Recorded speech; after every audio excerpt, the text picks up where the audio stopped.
Hi, Goddess of Love here again. Kamusta kayo dyan mga goddess ko? So, another reading na naman tayo today for you, mga earth signs, Taurus, Virgo, and Capricorn. No? So, kamusta kayo dyan mga earth signs natin dyan?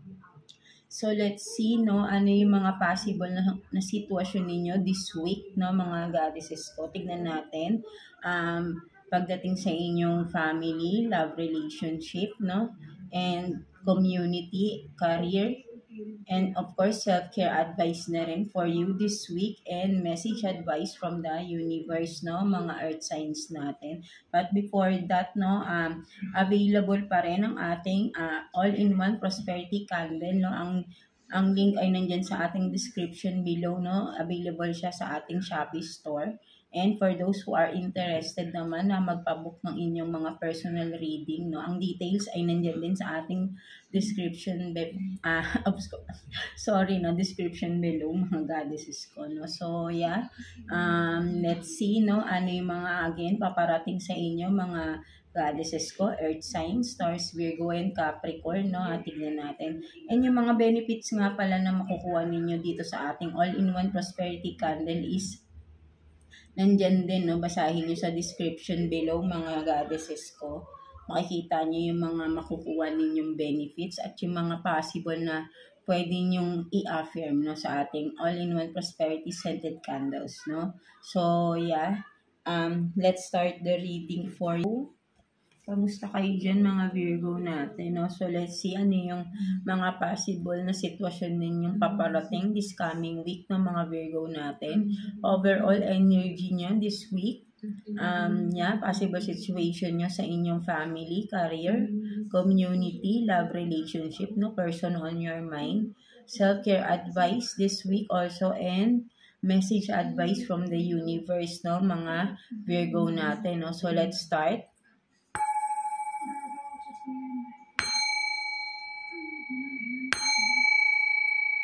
So, let's see what's your overall energy this coming week, no, mga Virgo natin. Tignan natin. Kuha tayo ng one card for you, Virgo. Overall energy for you, Virgo.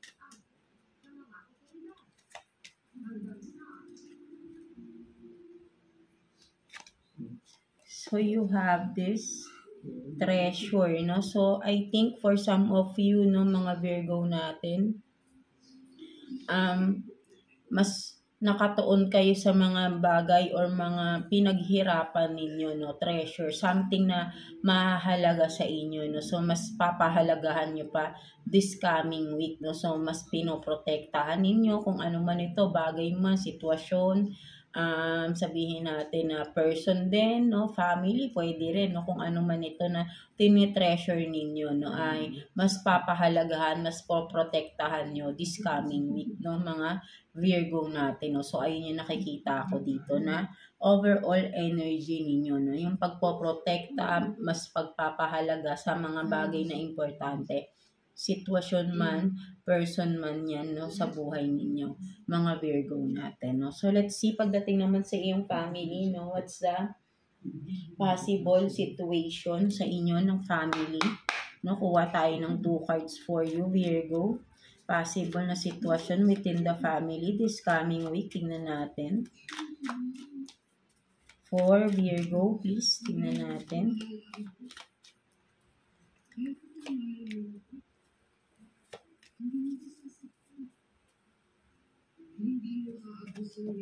So, you have this, treat yourself, no? Eat whatever you want, no? And then, what if you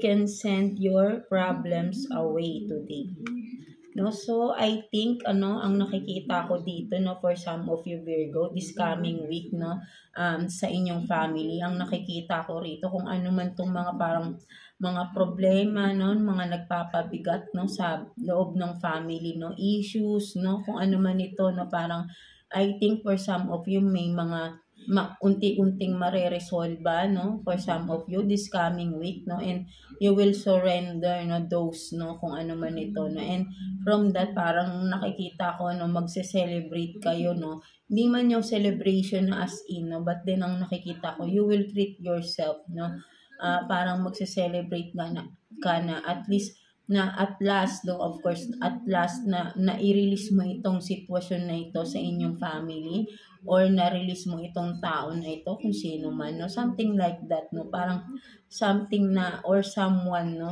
Kung ano man ito na issue, no? Na i-release mo or i-release within the family. Parang totally ay i-let go na, no? Something like that. And you will be celebrating that, no? Within the family. Parang kasi isa yun sa magpapagaan ng sitwasyon ninyo, no, within the family, no. So ayun yung nakikita ko, no, something na i-release, no, something like that, no, sa inyo. Kung ano yung hindi na mas mahalaga, no, ayun yung i-let go, no, and you will be happy, no, you will be celebrating, no, ay kasi magkakaroon ng kagaanan, no, within the family, kung ano man ito, right, no. So ayun yung nakikita ko dito na possible na sitwasyon nyo this coming week, no, mga Virgo natin, no, kung ano man yan, no. Parang siguro for some of you may pinag-iisipan na kayong i-release or i-let go ng mga kung anong mang sitwasyon or kung ano man ito within the family na may pinagdidesisyonan kayo, no, and magkakaroon na ng decision making this coming week. At kung ano man yun na alam nyo naman kung anong dapat yung i-decision is you will be celebrating, no, hindi man buong family, hindi naman yung as in celebration, but then deep inside alam mong gagaan yung sitwasyon, gagaan yung loob or sitwasyon within the family, no, something like that, no. So let's see naman pagdating sa inyong career, no, sa pagdating naman sa inyong community, no, neighborhood, co-workers, no, friends, no, tignan naman natin, no, anong possible na sitwasyon within the family, within this week, no, mga Virgo natin, no. So kuha tayo ng 2 cards for you, Virgo. Possible na paparating our sitwasyon this coming week, no, within the community, no, tingnan natin.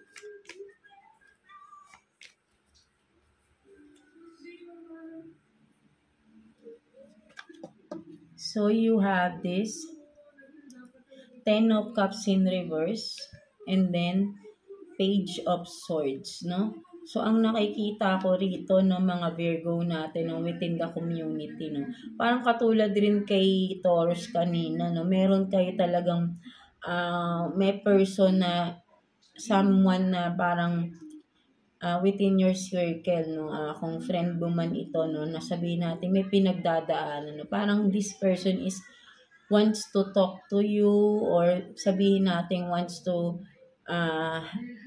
or needs advice, no, regarding sa kanyang family, no, may pinagdadaanan nitong problema regarding family, no, kung sino man itong tao sa paligid ninyo, no, ay needs advice, no, from you, no, mga Virgo natin. Or kung may nararamdaman ka sa iyong mga kaibigan, kung sino man ito, no, na may pinagdadaanan, maybe ikaw na mismo yung makikamusta, no? Something like that. Kasi mararamdaman mo na may pinagdadaanan nitong tao na to within his or her family, no? Something like that na mga Virgo natin, no? So, let's see. Ano naman possible sitwasyon pagdating sa inyong career, no? Job man yan, business man yan, no? So, let's see. Tignan natin pagdating sa inyong career. Kuha tayo ng 2 cards here for you, Virgo. Possible situation, no, paparating sa inyo this week, no, sa inyong career. Tingnan natin.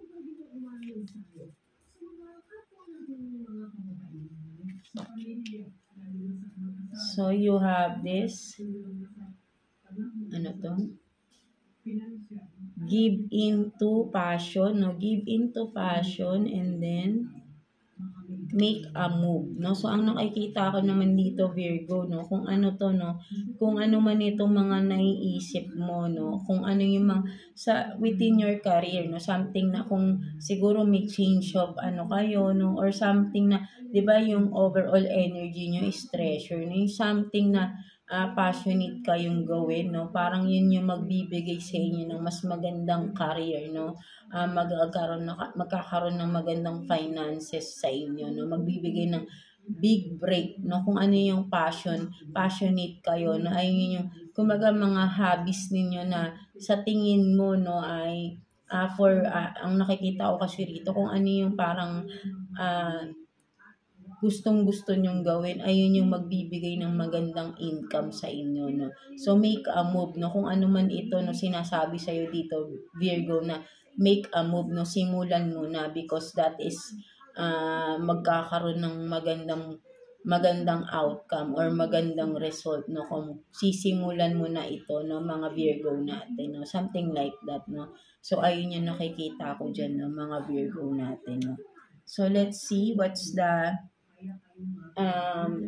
pagdating naman sa inyong person on your mind, no, possible na sitwasyon or possible na paparating, no, sa inyo ng person on your mind, mga Virgo natin, no. So let's see, kuha tayo ng 2 cards here for you, Virgo, no, person on your mind. Tingnan natin 2 cards for Virgo.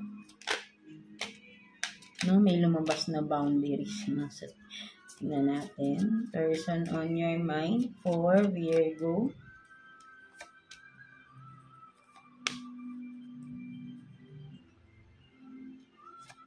So, you have this, no? Settling, avoid settling for less than you deserve in love, and then trust, no? Guard your heart. Not everyone deserves your trust, 'di ba? So sinasabi rito na kung sino man ito, Virgo, no, whoever is this na nasa isip niyo, Virgo, no, ay parang sinasabi rito, no, maybe for some of you, no, nawala yung trust mo sa tao na ito, no, Virgo natin, no. So parang sinasabi rito is wag kang agad-agad na magtitiwala pa ulit, or wag ka agad-agad na yung iwasan mo yung sabihin natin na magpadalos-dalos ka na naman ng desisyon sa tao na ito, right? No? Because nasira na yung trust mo dito, you know. So, mas ngayon pahalagahan mo yung sarili mo. Maybe kaya talaga yung overall energy mo this coming week is yung treasure, no? Tinitreasure, kumbaga mas nakikita ko rin dito is mas pinapahalagahan mo na yung sarili mo dito, no? So, sinasabi rito rin, no, na unahin mo yung sarili mo, no? Avoid settling for less, no? Kung alam mong hindi naman talaga nakakatulong sa'yo, hindi ka nakakakuha ng deserve mo, no? At nasira yung trust mo sa tao na ito, no? Have some boundaries with this person, no? So, parang this is a warning for you na nasaktan ka na sa tao na ito, no? At for sure, alam mo na ano yung ugali ng tao na ito. Kaya kailangan maging wise ka na this time, no? Mga Taurus. I mean Virgo natin, right? No? So, ayun yung nakikita ko dyan, no? For some of you Taurus, no? So, let's see. What's your self-care advice this week, mga Virgo natin, no? So, kuha tayo ng 1 card for you, Virgo. Self-care advice for you, Virgo. This coming week, no? Tignan natin. So, you have this connect with fire. No? So, ang sinasabi rito, no, maybe mag-nature tripping kayo, no? Pwede rin na sabihin natin na ano ba yung nakakapagpa-relax sa inyo, no, mga Virgo natin, no? Kung ano man ito na sa tingin nyo parang you will feel comfortable with, no, gawin nyo this week, no? Para ma-relieve naman yung sarili ninyo, no? Diba? With fire, parang mapainit kayo, mai-release nyo yung coldness, no, sa inyong sarili, no? Something like that. Parang painitin, kumbaga ibalik yung sigla, ibalik yung ano, kung ano man, no? Parang yun yung nakikita ko dito, no? Gawin nyo this week, no? Kung ano man yung mga nagpapasaya sa inyo, yung magbabalik ng kasiglahan ninyo, no? Something like that, no? So, ayun yung nakikita ko rito, no? Mga Virgo natin. So, yeah, let's see naman, no? What's the message advice for you ni universe, no? Mga Virgo natin. So, kuha tayo ng one card for you, Virgo. Message advice for you, Virgo. Let's see. What's the message advice for you?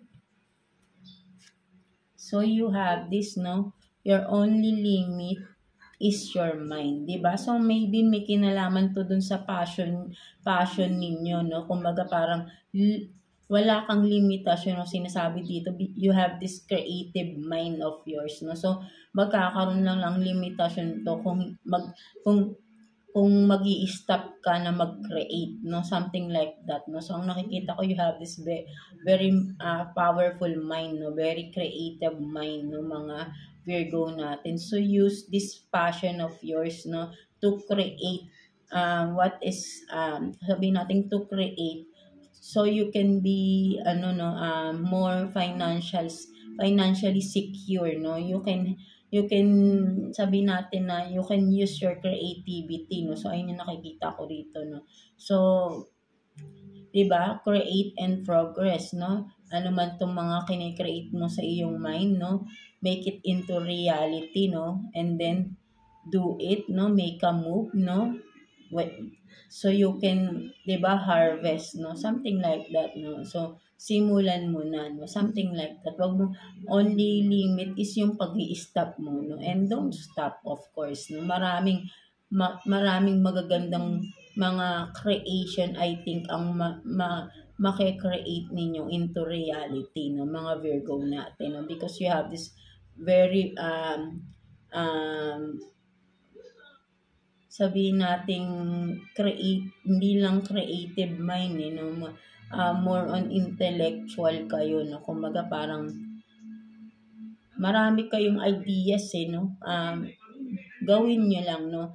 At simulan nyo na, no? Para, siyempre, of course, no? Makita nyo ano yung magiging result nito, no? Mga Virgo natin, no? So, yeah, that's it for you, mga Virgo natin, no? So, I hope na naka-resonate kayo for some of you for this reading, no? This coming week, mga Virgo natin. So, yeah, God bless you all and thank you for watching, Virgo.